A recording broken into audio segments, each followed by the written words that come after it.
You can almost hear the clock ticking. Congress scrambling to try and cut a deal to avert a government shutdown. We're going to take a look at what's at stake, what the sticking points are, and which political party has the most to lose. Then we'll bring in our panel of attorneys to take a look at the latest when it comes to the Russia probe, including the subpoena for one Steve Bannon and the deal he just cut with the special counsel, Bob Mueller. Also, we never have lack of corruption cases to talk about in our area, and two of the biggies, they're coming up. The trial of former top Cuomo aide Joe Percoco set to start, and the retrial of Shelley Silver is just now a few months away. Evening, everybody, and welcome to RFL. I'm Richard French. Thank you so much for spending part of your Wednesday evening with us. Well, we are now looking at a very real possibility of a government shutdown. This is not hyperbole. A shutdown that both parties readily admit neither of them want, and it's all turning into a high-stakes game of chicken. Now, let's start with the numbers here. 54 hours, that's what we're talking about, how much time lawmakers have to avoid that shutdown. Now, without a budget deal, the federal government, it'll run out of money at midnight this Friday. Next number, 690,000. That's the number of young immigrants who came to the U.S. as children who could be subject to deportation. They're called the Dreamers. It all happens if the DACA program is not reauthorized. And again, folks, we are talking about kids who came to this country. Today, there is another big number to throw into the mix, 8.9 million. That's how many children and families are enrolled in what is called the CHIP program. That's Children's Health Insurance. Now, people who need help but make too much money to qualify for Medicaid. And these are in red and blue states here. It's a popular program. And as I say, behold the person who cuts this program. But anyway, what do all these numbers that I threw out have in common? Well, I told you the talks to try and keep the government running, well, it was descending into a game of just that political chicken. First, the Dreamers being held for ransom. Now, it's those kids and families I just talked about who need health insurance. Well, let's get into the details and where things stand on Capitol Hill from senior political correspondent Andrew Whitman. And literally by the hour, this is changing. And Rich, the talks to try to avoid a government shutdown changed dramatically last night and into early this morning. If you recall, the major deal, which was still far from close to being done, hinged on two issues, allowing Dreamers to stay with a deal on DACA and funding for a border wall, all part of a deal that would keep the government open. But President Trump appears to have blown up that deal last week with the expletive-laden tirade that we all know about over a bipartisan plan that contained both of those elements. In the last 20 or so hours, that bipartisan pitch has given way to this new Republican proposal. It's a deal that would fund the government for 1 month, offers no protection for Dreamers, meaning DACA would get punted to its own bill, maybe. It would fund the CHIP Children's Health Program for 6 years. That's a sweetener to try to attract Democratic votes. It would delay some taxes in the Affordable Care Act. That one's in there for conservatives. And it would provide some additional military funding. But there are big problems with that proposal, at least right now, from both sides. Late last night, the head of the Freedom Caucus, the far-right group of about 30 Republicans, said his group can't support the proposal, at least not yet, which means it would need Democratic votes just to pass the House. Also, South Carolina Senator Lindsey Graham, who was one of the architects of that bipartisan deal that the president blew up last week, he now says he's a no vote on a short-term budget deal. Then again, Graham is notoriously fickle about these kinds of things, so who knows? But the plan would need 60 votes to pass the Senate, which means at least 9 Democrats would have to vote yes, or at least 10 would have to vote yes if Graham votes no. As we showed you last night, there are 10 Democrats all up for re-election this year from states that Trump carried in 2016. But only 6 of these Democrats come from states where Trump won big by 8 points or more. And even if all 6 of these Democrats yielded to fears about the midterms, which is far from a guarantee, all 6 could still vote for this deal, and it still wouldn't have enough votes to pass the Senate, Rich. And if it doesn't get through the Senate, government shutdown. So in political terms, what we're talking about is a hot mess. Let me bring in Dominic Carter, also political journalist and author. Now, to complicate all this, where you have political parties and political players, as Andrew said here, who have a lot to lose with their respective bases, either seen as capitulating, if you're a Democrat on something, or a Republican saying, we're going against our beliefs here. You add the president to this mix, which turns something from a Rubik's Cube to I don't know what's harder than that. I want to show you the frustration that's starting to boil over from none other than Senator Mitch McConnell. Now, when asked here where we are or where are the votes, he said, don't look at me. Look at the guy sitting in the Oval Office. I'm looking for something that President Trump supports, and he's not yet indicated what measure he's willing to sign. Okay, guys, we got 54 hours to get this thing done, and we don't know which one this will do. And we talked about the politics of this. In short here, both parties have something to lose. And now I got Kelly, the chief of staff, who's going around trying to wrangle up votes in the Hill today, and we're now learning he's telling members of Congress, yeah, about that wall thing, the president, his words, was uninformed about the wall, that he didn't realize there's lakes along the border here, there's mountains along the border, there's eminent domain questions along the border. You can't do what he wants. Just think what's going to happen when the president, hopefully he's heard by now, hears that his chief of staff is basically telling people that his boss was a dummy. So I start with you, Dominic. How does this thing work? I never thought weeks ago that they'd really go off the cliff. But with 54 hours to go, it is so complicated with so many different moving parts and so many different fiefdoms here to get the 60 in the Senate. I'm really hard-pressed to see how the math works. The Democrats have nothing to lose. Remember my prediction. They can make a strong case that they're standing up for their constituents. They want to work a deal. But the intra-party squabbles between the Republicans, if the Senate Majority Leader, Mitch McConnell, a Republican, does not know what the president, who is a Republican, wants, then how can you expect for Democrats to be able to fit into this mix? And Richard, we've been going, it's really not fair to the American people. Every month or so, it's budget, the government is about to shut down. Every month.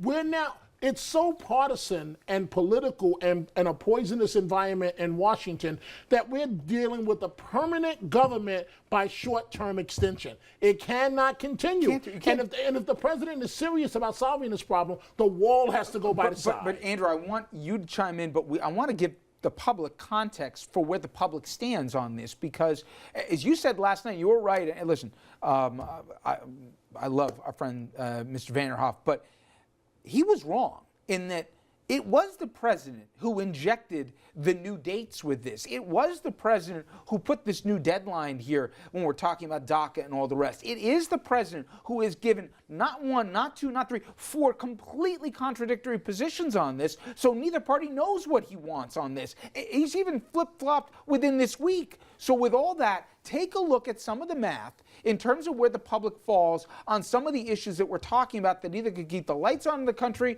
or, as we said, nearly 700,000 kids possibly being sent back to countries where they don't even speak the language or know anyone. 70% of Americans support allowing the aforementioned dreamers to stay in the country, a number that jumps to 81% in the 12 states considered the biggest battlegrounds for control of the Senate this November. Now you go to CHIP, that other program, the health insurance program I was talking about.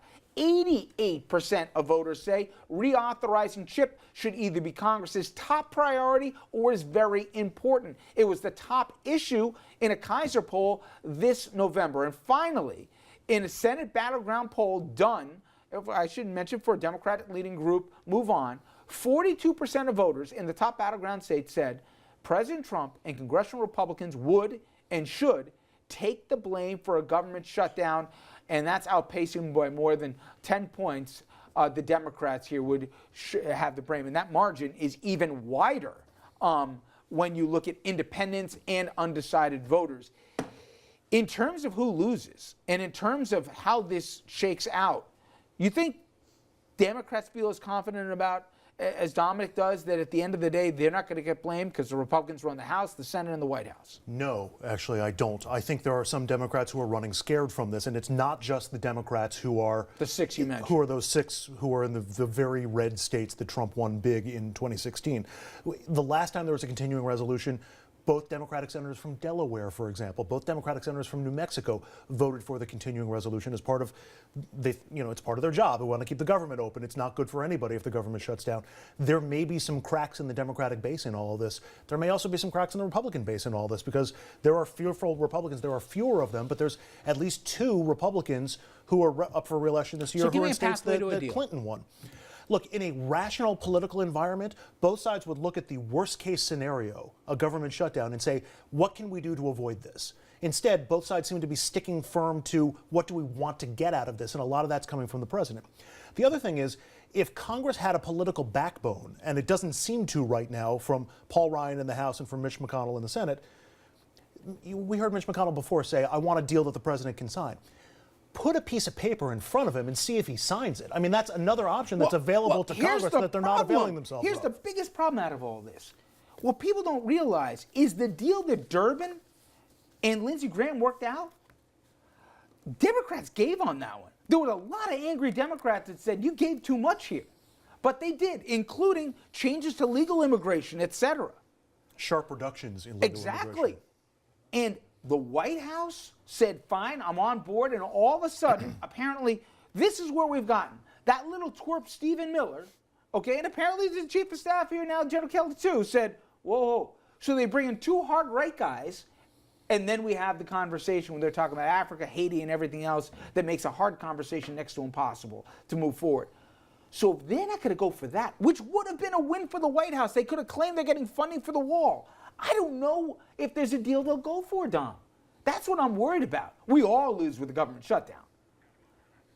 And that, I don't know, that to me is the scariest part. That's why I believe this time we're headed for a shutdown. The Democrats cannot cave. The president is playing a high-stakes game of chicken with this wall. If the Democrats cave and give money for that wall, they'll be in trouble with the re-election. And I think, by the way, we have the first time in my lifetime where I'm not sure the president cares. But all right. Now, speaking of the president, today was that day where Trump was supposed to announce his fake news awards. I'm not making this up. If you didn't hear it, he had said he was going to release his whole report about who the worst fake news people were. Well, so far not a peep about it from the White House. You would think they have other things to do, but who knows? Senator Flake, though, Republican from Arizona, he had a lot to say. In an extraordinary speech on the Senate floor, Flake, who is retiring, hammered his commander-in-chief, who also happens to be from his own party again, and he even compared him to none other than Joseph Stalin. Mr. President, it is a testament to the condition of our democracy that our own president uses words infamously spoken by Joseph Stalin to describe his enemies. It bears noting that so fraught with malice was the phrase enemy of the people that even Nikita Khrushchev forbade its use. Flake also went after Trump over the Russia probe. To be very clear, to call the Russian matter a hoax, as the president has done so many times, is a falsehood.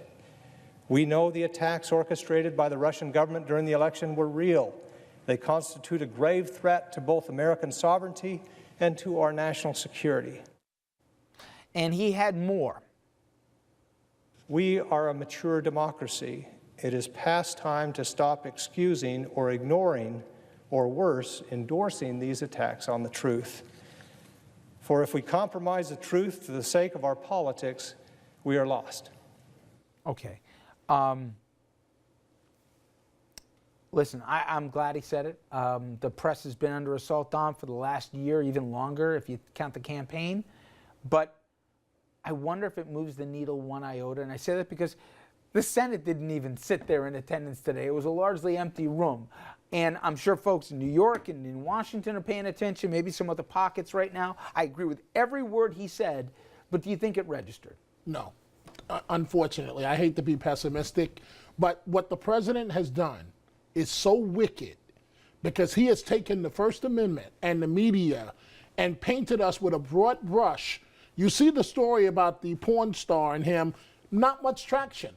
What he has done, which is somewhat genius, but it's at the expense of the American people and it's horrible, is that he has demonized us in such a way where almost no matter what we say has become to a degree irrelevant. And that's dangerous. Again, to 20 to 30% of the country. I keep bringing that in because this base and the shrinking base here of whatever it is, I don't think, certainly is the plurality of America, but nonetheless, it can't be exaggerated. When he's gone, the scar that he's left behind.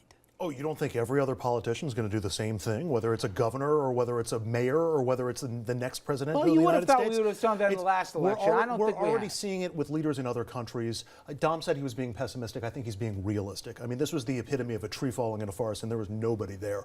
I love what he said. I hope everybody gets a chance to watch it, but it's not going to have one impact whatsoever. And part of me gets frustrated when I see Flake or Corker or McCain, who wrote an op-ed in the Washington Post basically echoing what Flake said.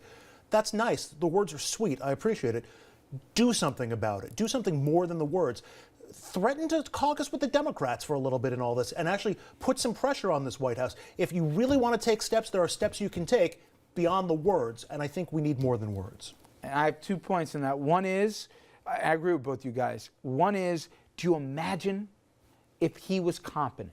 Do you imagine if we didn't have a self-destructive president who takes this approach? Imagine if he actually got stuff done and the willingness some would do to go along to stifle the ability of anyone reporting. We'd have a dictatorship here or something resembling a country that America never would have been in since. And finally, I think what's going on is a lot of folks, particularly in his own party, are going to leave it to Mueller. What will Mueller be able to do about the president? I think that's shameful, but I think that's where it is. And when we come back, we will have new developments in the Russia probe. Steve Bannon, he has already spoken with the House Intelligence Committee and maybe revealed a little too much. Next, he will meet with Mueller's team. Is the investigation getting closer to our commander-in-chief?